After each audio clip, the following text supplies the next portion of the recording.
how's things? So just jumping on to discuss the latest blog about why it's important to train your staff and why you need to train your staff. So let's say you've got the perfect hire, you're after finding an employee that's going to fit in well with your team, you're happy and they're, I suppose, a good fit for your company as if.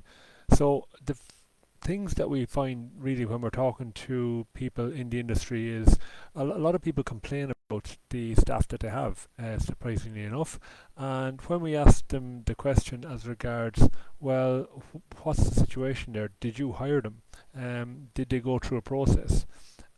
Generally, it comes down to you being responsible for the people you hire. So either your systems for hiring aren't right, and if that's the case, look back on the previous video that we did last week, or you've just hired someone that isn't a good fit for your culture or your team, so you've rushed to hire. So very important to slow it down. So if you're wondering about that, have a look back on the video about hiring people from last week. So let's say again you do hire the perfect person. We've got 5 things that we really need to look out for, I suppose, when we're onboarding or bringing a new member of staff on board a team. So the first thing is regular meetings. So in the first 3 months, it's vital to have a meeting at least once a week with a new member of staff. And it's not a meeting over Zoom or a meeting over a phone call, because you'll often miss cues in body language about how someone is feeling, or a sigh or something like that. You'll miss those cues to pick up on, to ask further questions to make sure everything is okay, they're happy the way they're doing things. Or you can ask them to show you how you do X, Y, and Z on the laptop, how you process a payment, how you input notes, and then you will see exactly what they're doing rather than saying, yeah, everything is fine, let's move on. And once you have the regular meetings, you're going to start building up a good rapport, which is setting the standard for going forward. So the next thing we look at then is, I suppose, you want your staff to grow and develop when they're at your team. A big part of that then is a library for resources. So we generally have a Google Drive, and all our resources are on that, be it video resources, articles that they can read and learn about, and then we have our training once a week where people get together to discuss, and then once a month they do a hands-on training session with our CPD coordinator who runs it for us. So very important to invest in that structure, so that if your staff do have downtime, they're not seeing clients or they're not doing stuff for the business, they can go and read or they can learn more stuff, because the more they learn, the more they'll develop, which is of benefit to your business because you're providing a better product or a better service to the general public.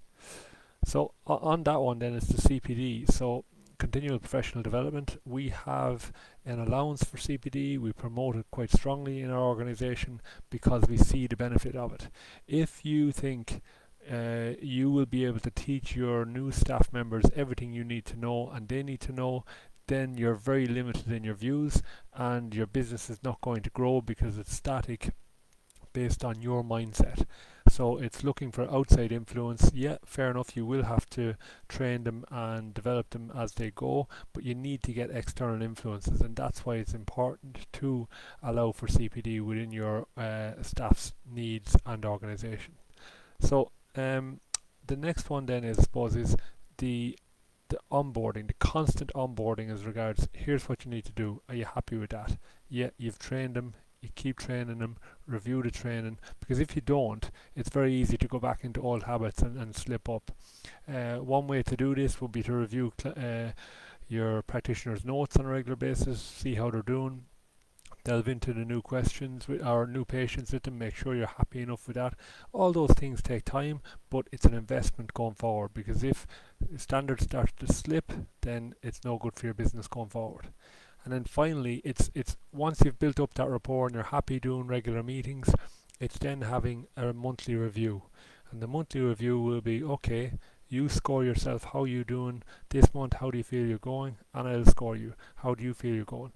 And it's looking at the two feedback results and going, they're probably similar. Well, you would hope to be similar, but if they're not, if they're miles off and the new staff member thinks they're doing fantastic and you think, no, you're not hitting your targets here, then there's a couple of things after happening there. You're not after training them properly, and you think you are, and they've completely misinterpreted them.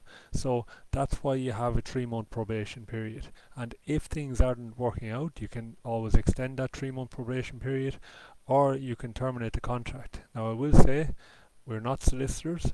This is just what I would suggest doing, but always seek legal advice before doing anything like that. So they're the 5 things we would look at: regular meetings, having a library for CPD, implementing CPD, training the staff and onboarding the staff, and reviewing their KPIs on a regular basis. If you have any questions on it, feel free to email me, colin@practicenav.ie, or put a comment below. Cheers, have a great week.